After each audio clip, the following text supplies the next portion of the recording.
So, what's going on, everybody? Greg Doss, G, non-attorney pro se consultants. I guess I'm going to put it up there, away from my main studio. But nevertheless, I wanted to start putting out some stuff for people. A couple guys have reached out to me and said, they needed some things done. I'm like, okay, listen, members can already get in and get access to what the 50 some odd shows that I've already done. And hopefully that stuff can be beneficial to you all. And while we're doing this, let me do my little camera some justice real quick and do this.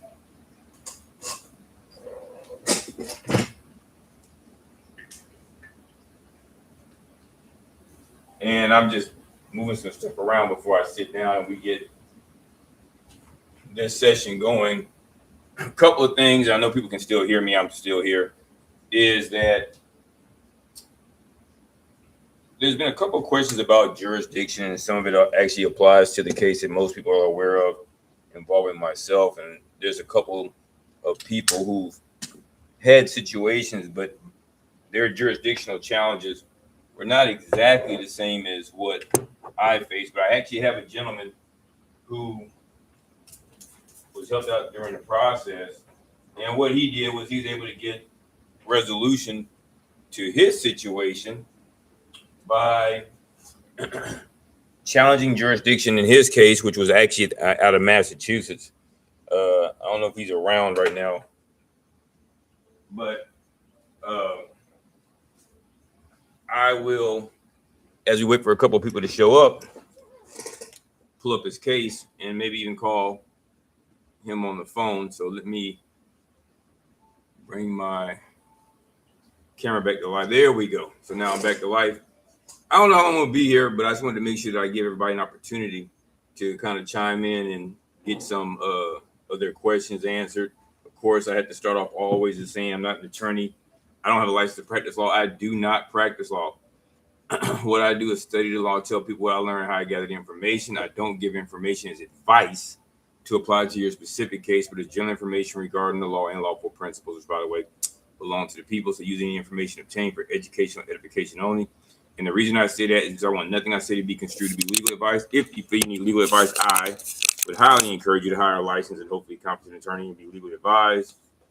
And with that being said, if you wish to continue, we may. I don't know what just happened with my camera, but I am still here. So hopefully in a second it'll pop back on. What happened to you, camera? Oh, I know what the problem is. Let me change the camera. That's on me. There we go. Much better. So anyway, I see a couple of people actually in here, and I don't know if you have to do something special. And let me say, there we go. What's up, Rich? But driving. I got you, Rich. And this is my first time actually doing this. So let me see if this is no, it's not that. Remember, only mode is on. Slow mode is on. Start your Q&A. There you go. Anybody has anything to say? There you go. What's good, people?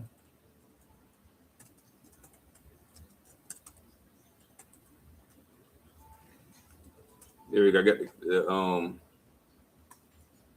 I guess that is what we need to do.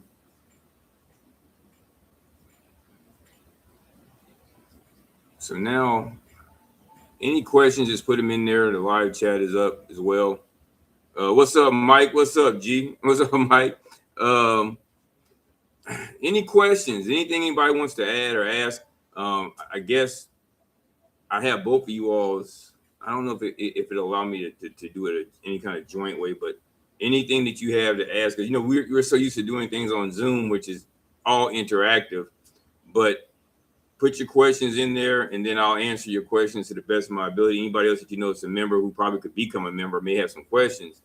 This is about the best time to do it because you don't have to have any special membership to ask these questions of this. I'm just trying to figure out ways that in fact, I have a question for you all since nobody's asked me one. How can I better help people understand that the key to being successful as a pro se litigant, although I do highly recommend people get an attorney, how do I help them understand that to be successful, you have to depend upon yourself and not on the person that you may be coming to for information? I'm not, hopefully I've never made anybody feel that I am the key to your victory. The key to your victory, the key to your relief, whatever it may be, is in you all. And you have to fight your situation yourself in order to be successful. Greg is just hopefully a person who can provide some information based upon his life's experiences. But I'm not a guru or anything else. I'm just a guy with some experiences. So if you guys can help me out with that, it'd be very much appreciated. As far as and actually, anybody can. In fact, because both of y'all have my number, if you wanted to call, just hit the phone and we'll try to do it that way. And I can hopefully answer a question. I'll pull up a screen over here on this side, and we'll get into our trusted Westlaw source for everybody. And y'all just gonna sit here and watch me all day.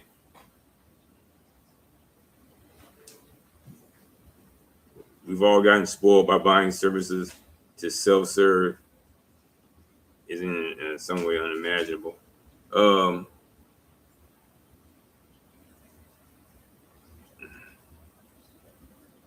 got some people texting me. I don't, I don't know because I didn't go about it that way. So I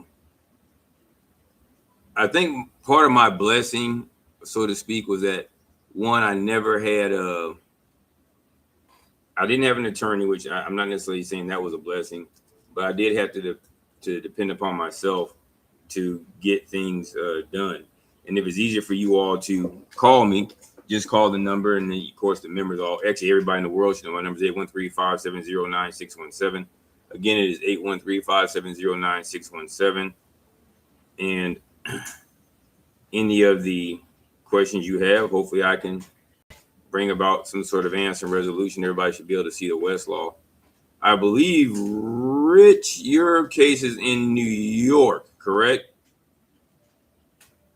I know he's driving. Mike, your case is definitely in Florida, though, right? Let me pull this up here. So let's get our Florida people here, and let's get our Ohio people here. Rich, you're in New York. Okay, cool. I know you're driving right now, so it's a little difficult. You want to call? You can call and ask the question, and people will be able to hear you ask your question on air. Yes, to both of you all, and we can kind of move on. Mike, you're familiar with our man Tyler, right? And Tyler's case involved how do you do this thing? His order, his is out of Florida. Well, actually, it was out of Massachusetts, but he ended up having to come back years later and challenge jurisdiction. And at the end of the day, if a person, if documents alone get your situation resolved, it's probably because of some clear error, and the court just does the right thing, which is what we all just ask them to do. Whatever it is, whatever the entitlement to relief is, everybody just wants the courts to do their job, and everybody can move forward, and hopefully things don't become personal. Unfortunately, I don't think that's been my case. I think it's become personal, but that's a different story. So again, if you have a question, I would love for you all to call and answer so that I don't, bail out of here and not give the people at least some opportunity to get it. Because also there would be nothing on the channel for them to look at. So I'm gonna try to. Okay, so I'm right here live streaming here. Okay, it's over here. Let me stop sharing this page. There goes Rich. What's good, Rich? You there, Rich? Yeah. Yes, sir. What's good? What's good, G? Hey, I'm chilling, man. Trying to get the people some information that can hopefully benefit them along the way. Absolutely. Yeah, I am driving. I'll probably pull over for a quick second. What I wanted to ask you, or have you, if you could possibly do this, can you speak on Chat GPT when it comes to trying to litigate and how it can be a little misleading? Now I'll say this: I do have some because this is actually to some degree what you see on the screen. I guess you see on the screen me now. I'll go back to our Thomson and Reuters. It has some AI assisted research, but what I tell people is I do all the research on my own. Chat GPT can I use Chat GPT more as a metric for doing certain things like a guide. I don't rely on it. I try to get the information and use the information that I've been able to research and get it. What I mean, like people totally rely on it because we spoke earlier on as far as jurisdiction and subject matter jurisdiction and personal jurisdiction. Right. And when I did the research, it was saying that because fraternity was established, they have subject matter jurisdiction in the state of New York because the child resides. Right. Oh, okay. And I think what most people probably mess up a little bit on is they seem to think that challenging jurisdiction is an all-encompassing win. In most instances, the court's going to have jurisdiction of the subject matter or the person, typically speaking. It's very rare that you can make the argument that there's no subject matter jurisdiction or personal jurisdiction, unless in many instances you challenge the service of process in the beginning that may argue the personal jurisdiction aspect of a case. However, as some people have learned, even if you challenge it one time because service is bad, they're typically only going to dismiss the case without prejudice. Right, it's coming back. It's going to come back. So if you're looking at the screen, you'll see I have what happens if service of process. Look at the screen while I drive. I'm not sure if it's echoing or. No, you're good. You're good. It's not made within the required time limit. And you're talking about in New York, right? Yeah. And it seems to be pretty consistent everywhere. It's going to be so it's 90 days, and it's it leads to dismissal, often without prejudice. However, the court may extend the time for good cause or in the interest of justice. So what I try to make sure I make clear to people is a dismissal for failure to serve all it does is give you more time to get prepared for the battle. If it were me, I would, especially today, knowing what I know now, I would more argue the issue of the merits.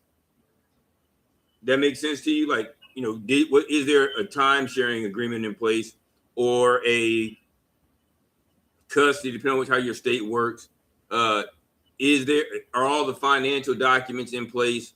Is there some kind of great disparity between the two parties as to how much money one person makes over the other? Because in many instances, the focus, if it were me, say I had a case come up today, my focus would be in how can I limit my exposure.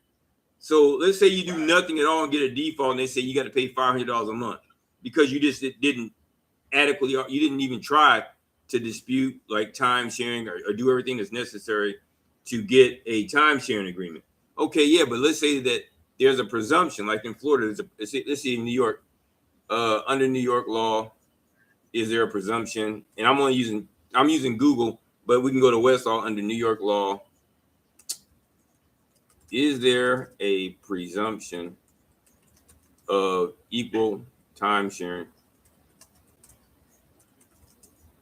I think in New York, I think it's like 40%.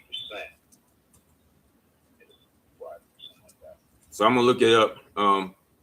Equal time sharing between parents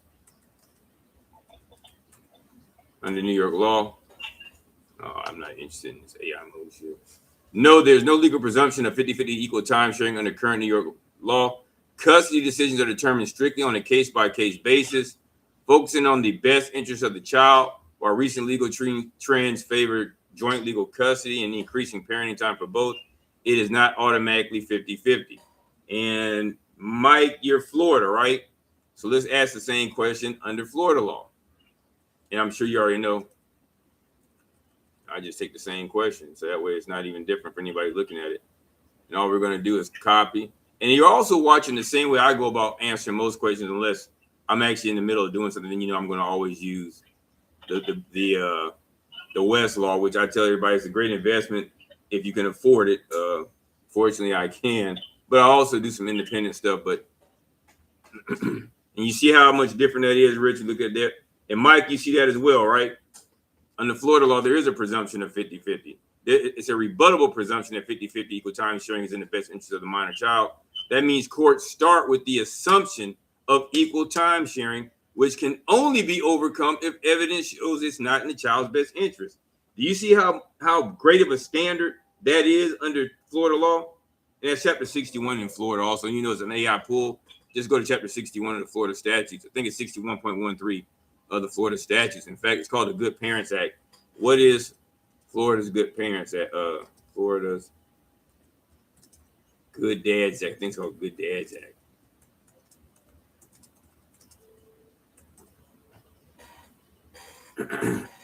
Good Dad Act 2023, a law that grants unmarried biological fathers equal parental rights and decision-making authority once paternity is established. Now, I'll say this. When I first started learning about how to kind of fight this stuff, the first thing I used to tell guys is the mother had a presumption until paternity was established, because once you become parents, your rights are equal. And if I were in another state like New York, if it were me and they were trying to say, well, it's in the child's best interest for the mother, I may argue that there may be a federal rights violation or a violation of the Equal Protection Clause of the 14th Amendment, in that New York as a state has impermissibly infringed upon my right to parent my child without any evidence or what have you. But you already read that. But again, first, I'd always go to an attorney. And if you're like me and couldn't otherwise afford an attorney, then you had to get in and get into your study and go about it this way. Is that kind of clear to you, Rich? Yeah. Mike, you good over there online? Give me a click in beyond the one you just did. Yeah, my screen keeps freezing. It's not showing it live. Like I don't know why. Mike, can you see me? Mike, can you see me live? Oh, I think there's I have a delay on this thing. So I gotta take the delays off for the chats, I think. Let me see something. Moderation activity, moderation, pop out chats for that. Reactions, timestamps, participants, yeah. I don't know. Next time I do it, I'll make sure that I set it up so that people don't have to wait. I think it's 30 seconds or something like that to respond. But you can always call in. Then I can just have a joint call here. Next time when I do these things for people who are members, make sure you send your and I'll put it in here. If you're a member, let me know your name.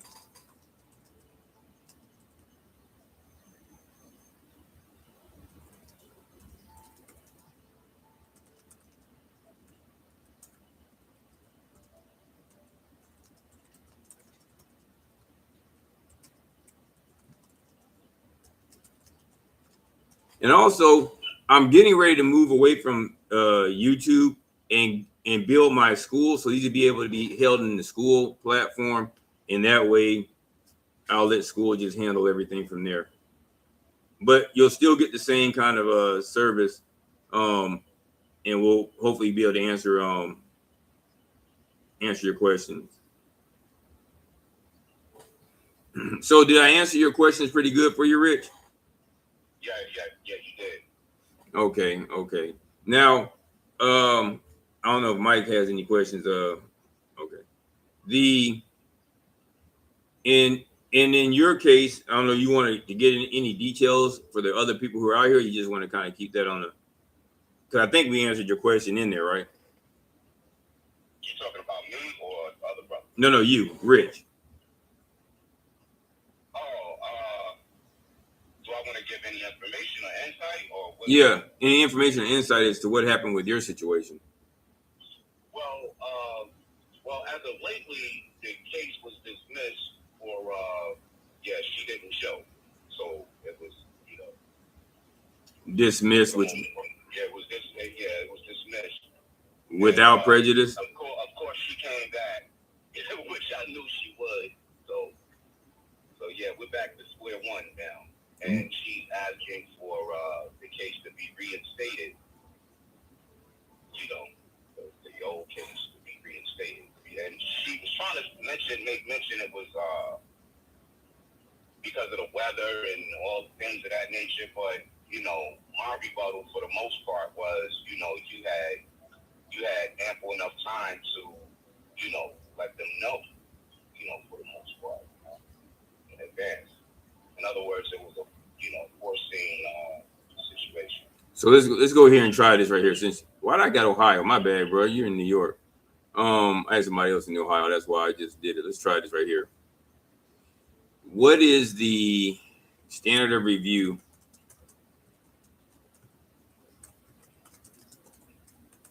for determining the best interest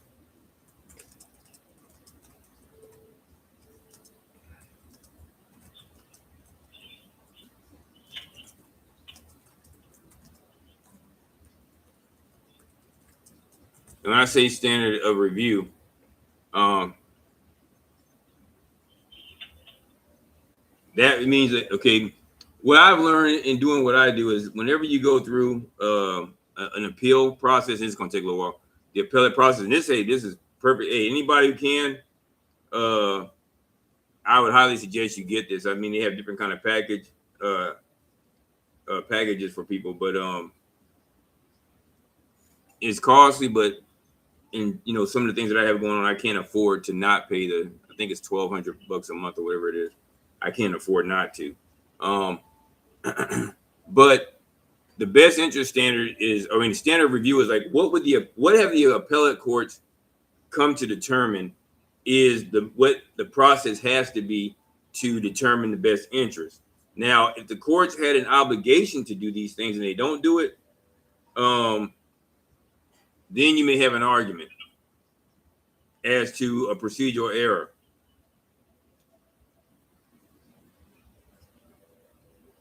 Does that make sense to you too? Yeah. Okay. So as you can see on the screen, both New York and Florida apply an abuse of discretion standard when reviewing trial court determinations regarding the best interest of the child in custody matters, though the application and specific considerations differ between the two jurisdictions, which we already are going to know because you've already read the law. And as you say, New York's appellate court review custody determination under an abuse of discretion standard, which would probably mean that most people would just mean, did you actually apply to have a joint custody issue with the mother? That makes sense? Yes. And I think a lot of guys weren't taking that route as to, hey, I want time sharing. I'll say in the abundance of candidness and clarity here, if you all go in and if you're a member and you go on the YouTube page, I highly recommend you listen to the interview or the what's it called, testimony from Tiger and Russ. And if you listen to Tiger and Russ, what you'll hear is two guys that ended up getting, Tiger ended up getting full custody, then he ended up going back to 50-50. Russ has had his son from day one. Russ was always proactive. He was proactive in the beginning, and there's a couple other guys that have done it as well. And they have theirs, and they just went in there on their own and got it done. And again, all I do is provide guidance. Everybody who's ever worked with me we sit here and we just kind of figure out. I watch you all, and we know you can use AI to give you a draft outline, and then see how it goes from there. Because I do have AI. I actually pay for everything that I use. So I like to have the best of everything. But because I do know how to write, and I spent some time as a paralegal, I just know how to do some of this stuff because I actually came into a lot of this when these new methods weren't available. So I just, I do it that way. But so of course, the evaluation of the child's best interest is entitled to great deference and will not be disturbed as long as it's supported by sound. You see right here, people? sound and substantial basis in the record. And in many instances, guys just don't challenge anything. Make sense? Yeah, definitely. And so what I would tell people, if it were me, I would just make sure that I don't waive anything by not raising it. So, and again, you can see the appellate court's authority and custody determinations is broad as that of family court. And where the record is sufficient, you see that? You can help make sure that your record is sufficient. The appellate court will make its own best interest determination in the interest of judicial economy and the child's well-being. And again, even if the appellate court doesn't do something, you always have the ability to appeal the appellate court's decision, and you can probably appeal all the way up to the Supreme Court. I don't know. Well, there's definitely cases where people have appealed under issues of violations of equal protection for parenting. Stanley versus Illinois is one of them where the state tried to step in. But again, I believe that it's easier to make a determination once people raise other issues and don't go through the whole avoidance issue. Florida similarly applies the abuse of discretion, held that it's functional of the trial judge in a child custody proceeding to determine what is in the child's best interest, and that an appellate court should not reverse the trial judge's absent a showing of an abuse of discretion. And the court clarified abuse of discretion requires the lack of substantial evidence to sustain the judge's determination. Is given broad discretion in making best interest determinations, which are based on the trial judge's perception of the party, credibility assessments, and the manner in which testimony. And this right here is pretty important. Y'all both see this? And the manner in which testimony is presented. So I would highly, and actually you see the 61.13, suggest that people exercise some sort of court etiquette. That makes sense to you guys? Absolutely. So I think Mike asked a question, talk about AI. Oh, AI prompting. Okay. Let's try this right here. So let's go back. I'll finish this and it'll go right there. Then see this right here? We see a magic word in here with our state. Can you see the screen? What's our magic word right there? What are the magic words, Rich?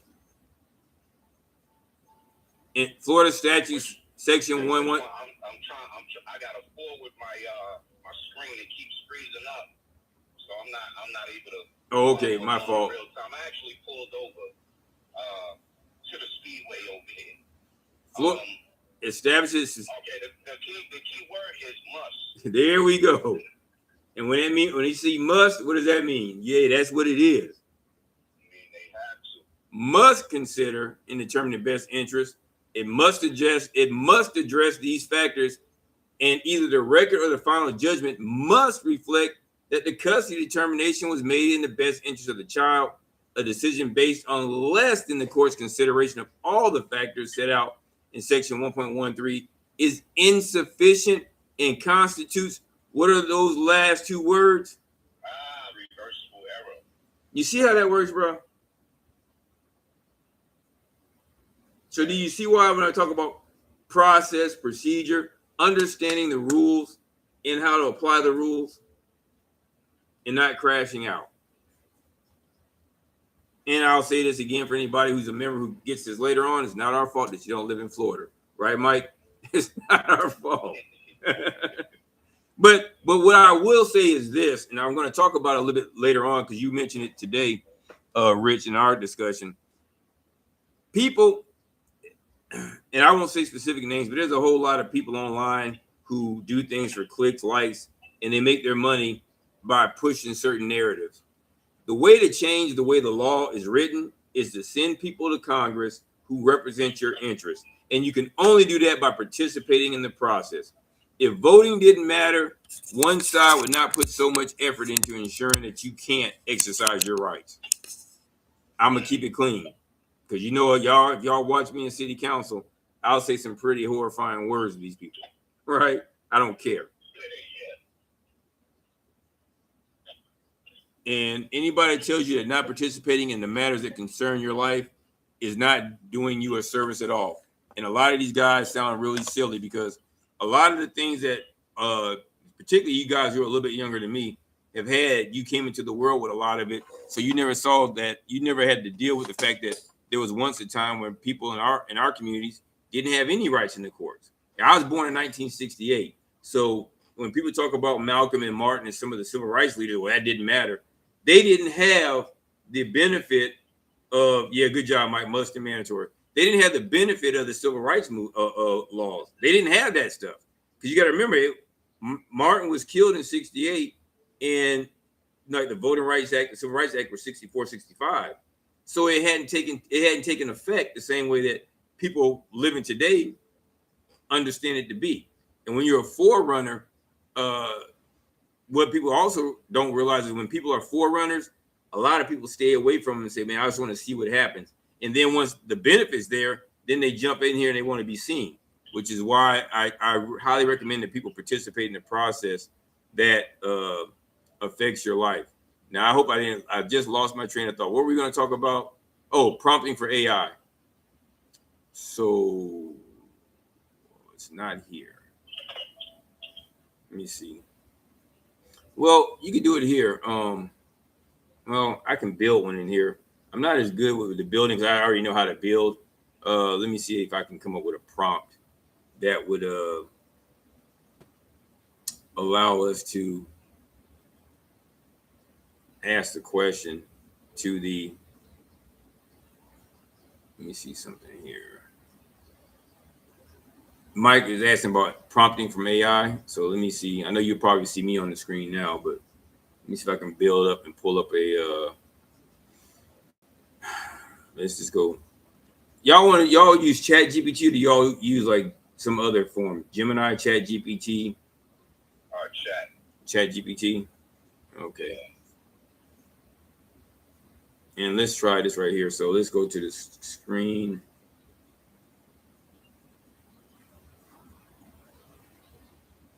And you can see I had the Chat GPT 5.2. So I had the the kind of expensive one. But again, I can't afford not to. But I use Chat GPT, as you can see on the side, to do to give me ideas on how to create my titles and stuff for YouTube. It's a great tool. So let's see.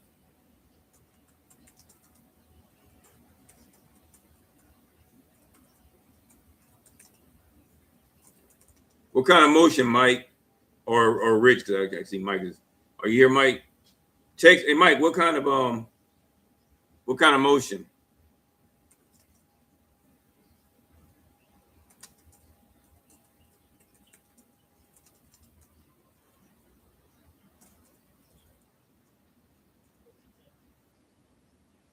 Mike, you there?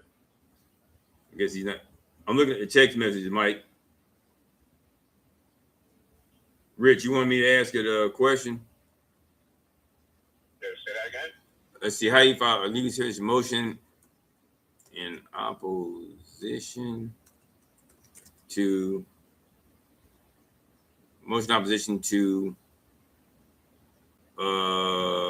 reconsideration of a defaulted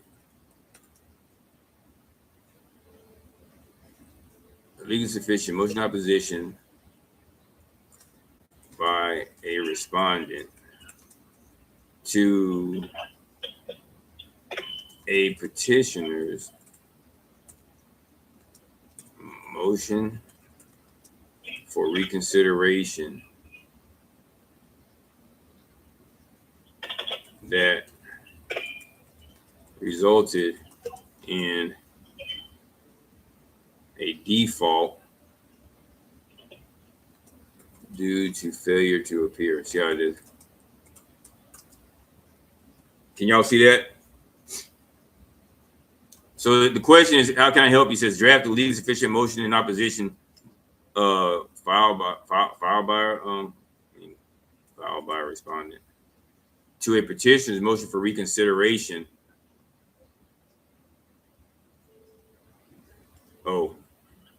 of a trial court entering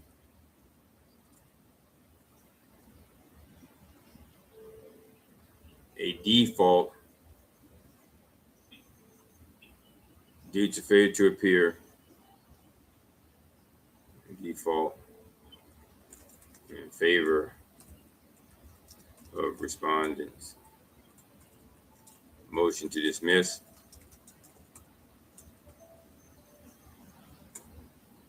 Due to petitioner's failure to read.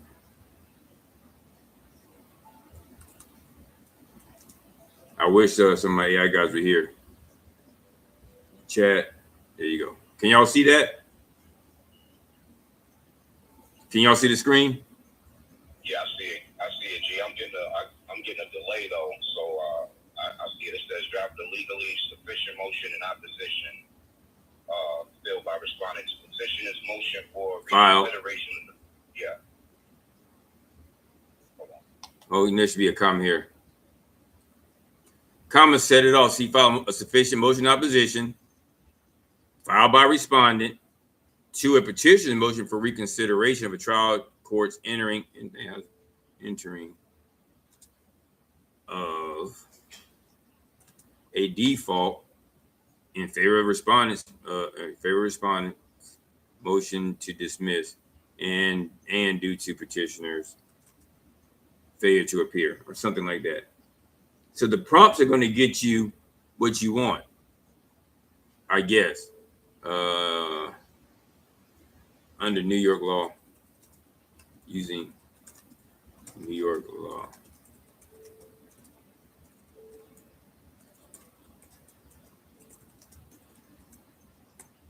Let's try that.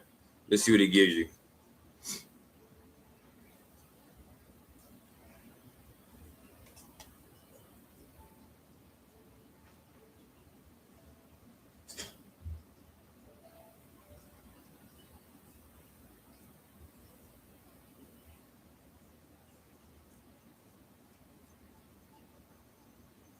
Now, your facts, if it were me, and I know this is what the jackass Mike is trying to get at, if it were me, I'd make sure all the facts are inside. Because, you know, if we put your facts in and you say, okay, say we went back up here as, because Mike is a genius with this stuff, and we say on this date, this happened. Let's try this right here. Key facts are on February 1st, 2026. Parties were scheduled for a hearing on respondents. Motion to dismiss. The petitioner having been properly served.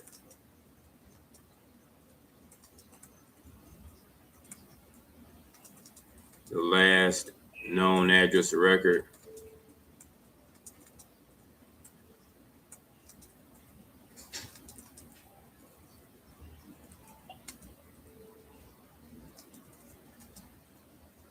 The Honorable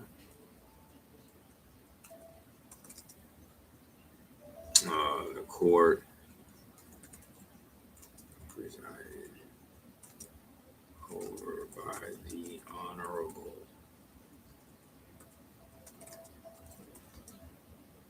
Judge him ruled in favor of respondent and granted a dismissal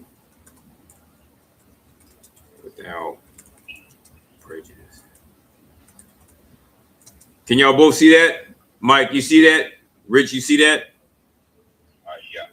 I just added, so I added the fact. Now, naturally, what would be different is the facts. Oh, and it could be something similar to that, but does it make sense? Yeah, definitely. Okay. So now let's see now this is what the old one was, right? See, procedural history, a petition was filed on about, see, it was scheduled for appearance. Okay, failed to make, okay, so here we go. Let's add these on here and let's see what if it does anything different with it.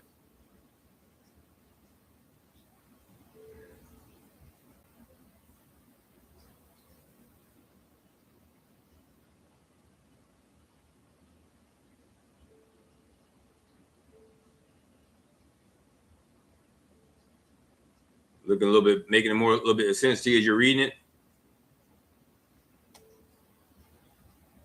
Now, let's see. Now, see where it says it's meritorious claim? Now, right here, under this right here, a party seeking a motion to vacate must demonstrate. So let's do this right here.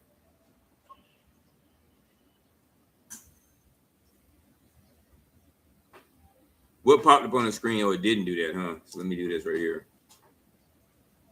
Show y'all something.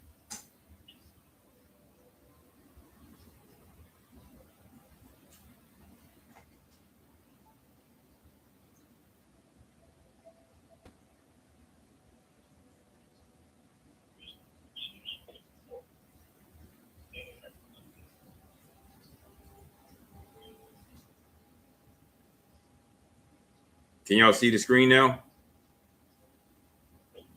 Yeah. Y'all see Westlaw, right?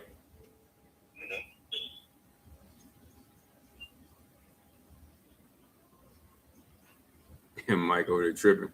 But now, what I don't know that Westlaw's law was wrong. I mean, the law used by AI was improper. But we know if we go in here, the law is going to be what? Good law. You get it? So what you want to do is find New York. You got Florida first, New York.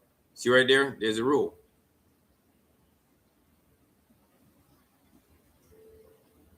And it's newer than the other one that was used on that document. If it were me, I would do something about like this. If it were me, but you all, again, should consult with an attorney. Find the applicable law and just do something like limit liability judgment. Party seeking to vacate must demonstrate both this and this. 5 cases that cite this headline, I would do something like this. And then I would find the cases.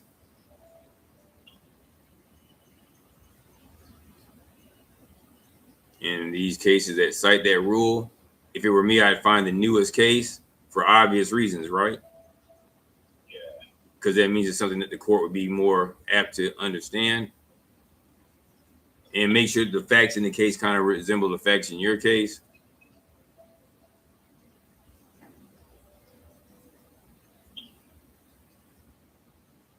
I do Control F. And this is just a quick way of doing what I do anyway.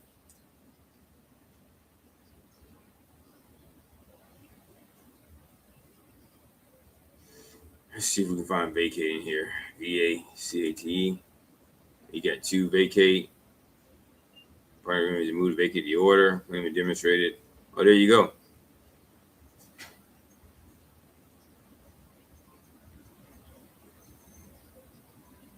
So I would just go back and just find me the case and do this if I had the tools that I have now.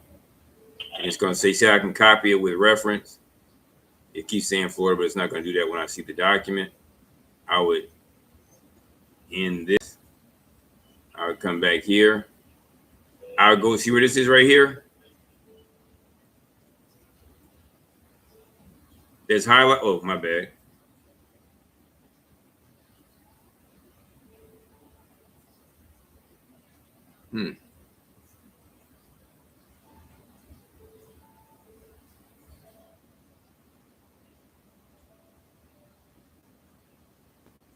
There we go. See what's highlighted right there? Oh, y'all there? Yeah, I'm here. I'm still getting a delay. I think it's because I'm on the phone. I'm trying to follow it. It's not going to allow me to follow along in real time. So it's not going to allow me to. Well, the cool thing is you'll be able to go back home because you're a member and you'll be able to pull up this. Gotcha. And watch me do this right here. But Mike, you're following it, right, Mike?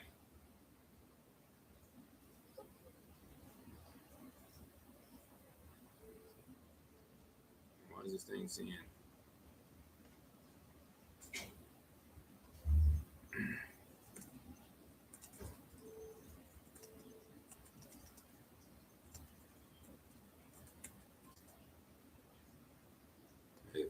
It's a cited precedent. And you see, watch what I do right here.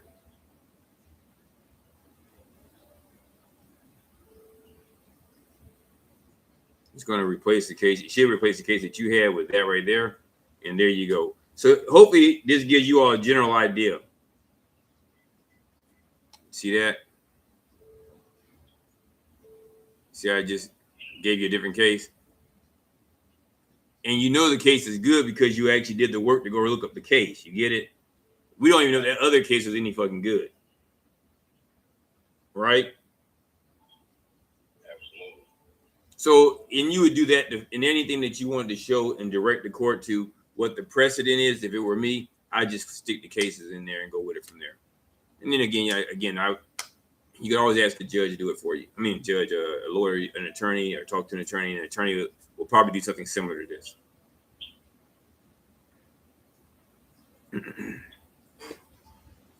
Any other questions? I think the brother wanted to know too. What do you do if the courts don't acknowledge your filings? Like, when you say don't acknowledge them, what do you mean don't acknowledge them? I'm not sure what he meant. I was just going through the comments. He just made mention. He said, "Let's talk about what to do if the courts don't acknowledge your filings." You can refile it. You can ask the court for a reconsideration, because you can say the filing was timely, state the reasons why. I wish you could just tell me like in full what is he talking about, and that way we could better address the question. And that way I'm not speculating as to what his intentions are. I think I can actually share this with you, Mike. I mean, okay, I don't want to share. Okay, link is copied. So I'm gonna go into another page that you don't see. Actually, it won't do any good. Let me try here. I'm gonna stick this in your email. Is that cool, Rich? Oh, for sure. But did it make sense when I was talking to you as to what happened or what to do, or how I would not say what to do, how I would approach it? You do what you want to do. Yeah.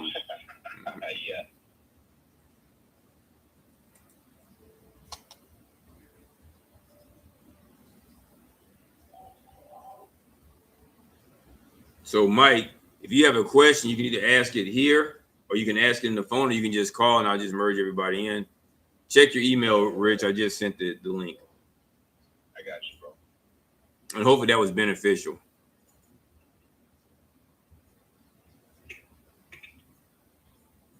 See, I'm gonna resend it in the text so you have it.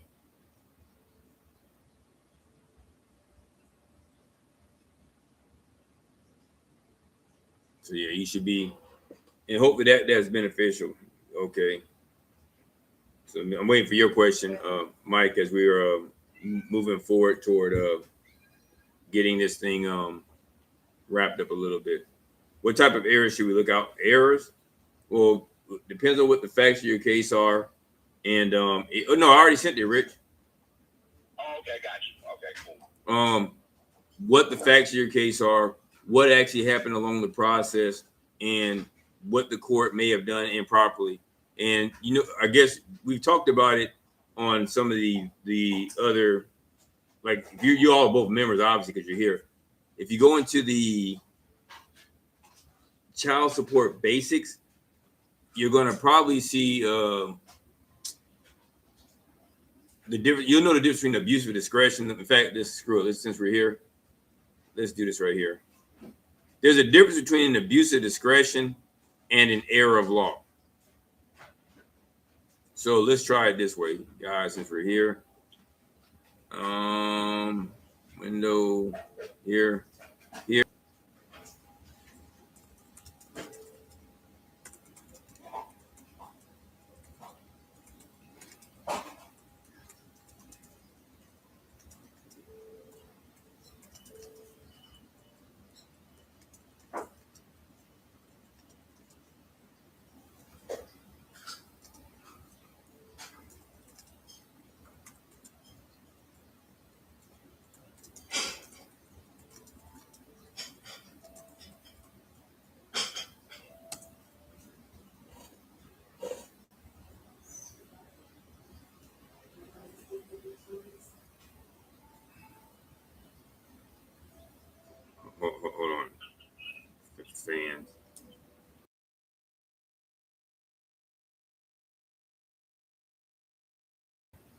So as you see, an error of law occurs when a judge misinterprets or misapplies legal rules, review de novo, meaning brand new, while an abuse of discretion occurs when a judge acts arbitrarily, unreasonably, or acts outside permissible range of choices. Abuse of discretions are highly differential to the lower courts, whereas errors of law are not.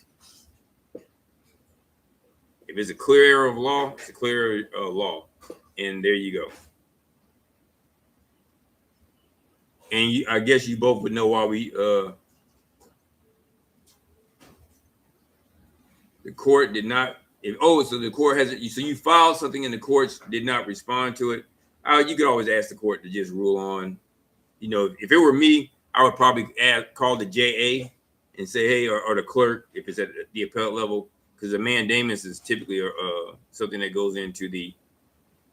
If it's a mandamus under Florida law, as I understand it, of something that say an administrative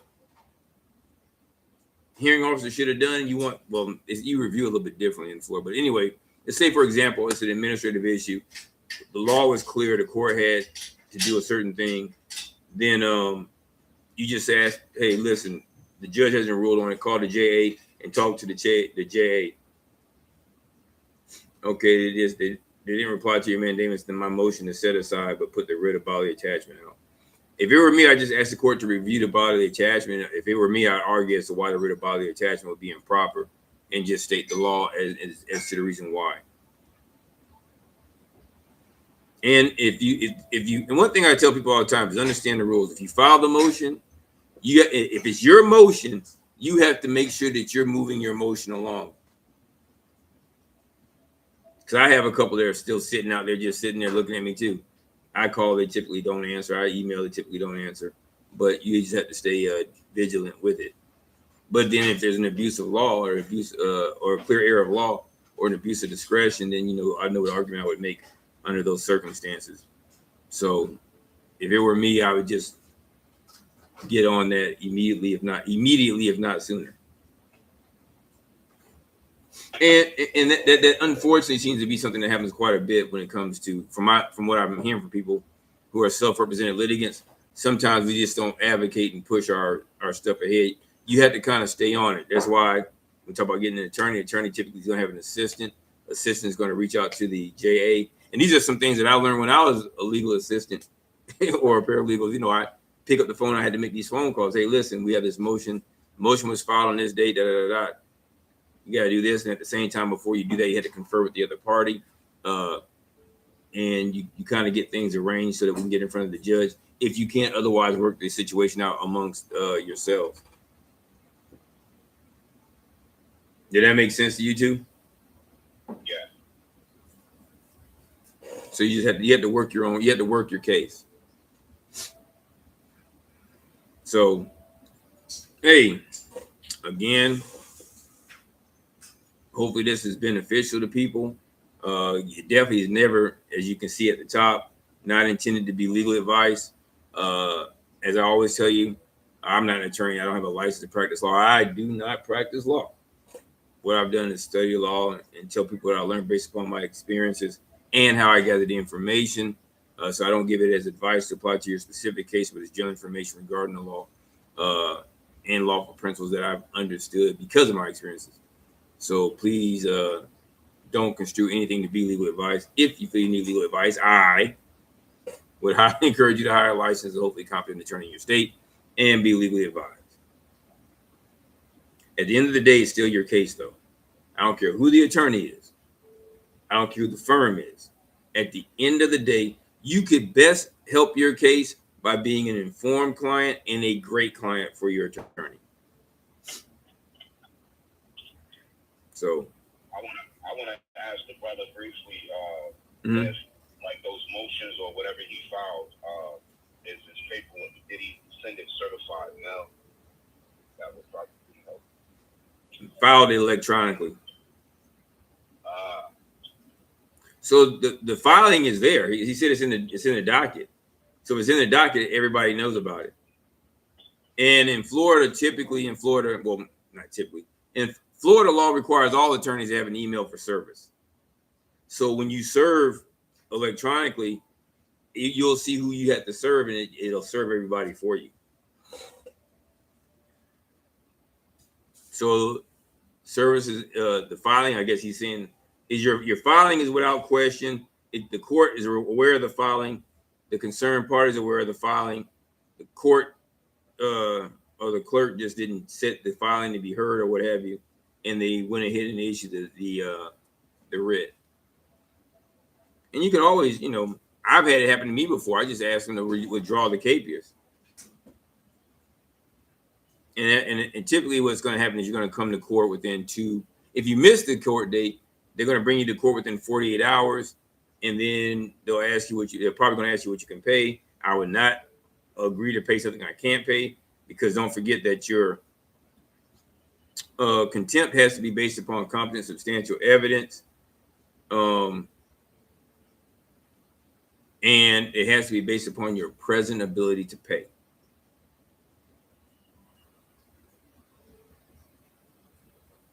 More tips to be powerful pro se would be good to go into.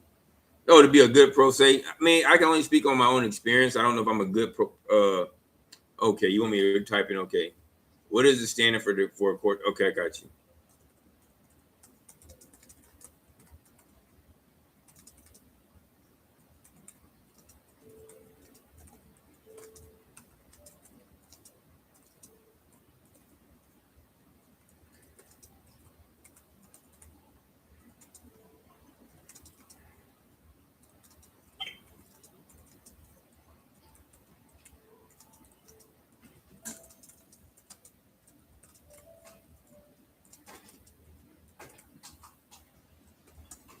So I asked, what is the standard review under Florida law for determining if an order for contempt for failure to pay child support is entered? Under Florida law, an order of civil contempt for failure to pay child support is reviewed under an abuse of discretion standard. The trial court's decision would not be disturbed unless it is deemed arbitrary, unreasonable, or fails to satisfy specific legal requirements, particularly the requirement of finding of willful noncompliance and the present ability to pay, and then willful, and then that's when you get into all the nuance of it.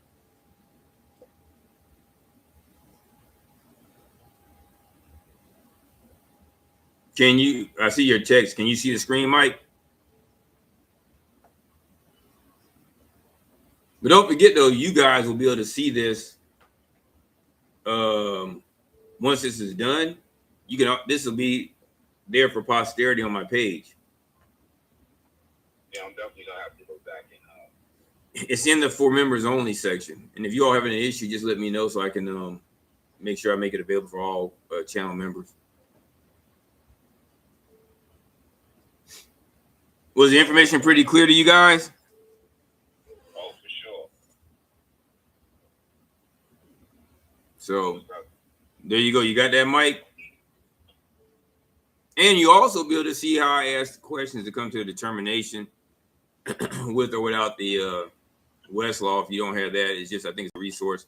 But I believe you could probably get a lot of that just simply through Google. And it may not be as efficient as to help you determine directly, but it'll be able to pull up case law. I know the Mad Hatter is great at pulling up case law, and he doesn't have any of these tools. Now, he does go to the law library, and the law library stuff does help people quite a bit.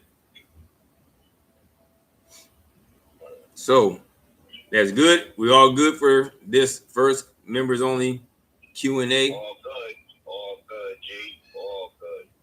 And I appreciate everybody stopping by.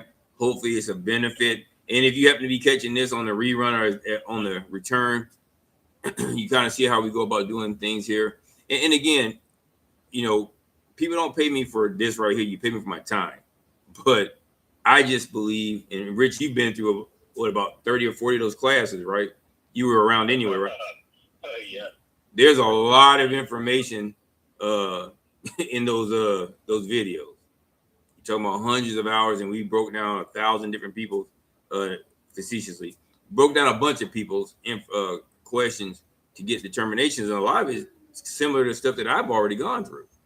And I've been told that I don't do a good job of explaining that I've experienced so many different things within the court system.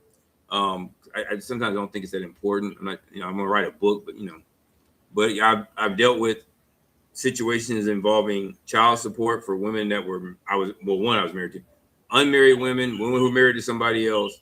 The course of Smallwood case, which is actually I haven't seen her since I left Germany in 1988 when the military was involved. I've had traffic cases. I've had felony perjury cases. I've had a case. I had a case involving same felony, and then I had a case involving I'm talking about for the automobile negligence. Oh yeah, well that too. I've had I think 2, 3, 4. I don't know how many auto negligence cases. And this is again, I want to make sure I make it clear for anybody who catches this on the back end. I got all of my information after the age of 40. I came up at a time we didn't have this technology. Lord willing, I'll be 58 next month. If I had this information when I was in my 30s, they might have wanted to do something to me. Hell, they might want to do something to me now. But I'm feeling good about myself. I'm not going to commit suicide. I got to give the same kind of speech that Mr. Massey gave. I have intentions of being around for a while. So, with that being said, everybody's good. Yes, sir. As always in parting, sometimes it's not about right or wrong. More importantly, it's about clarity. You never reach resolution if you're not willing to engage in honest dialogue, even if that dialogue is with yourself. Take time to hug the person you love the person you hug. On behalf of GD9 Attorney Pro Se Consultants, I'm Greg Doss. I'm also the infamous DJ Squid. I'm saying peace. I'm saying chicken grease. Y'all take care and take care of one another. And I'm out.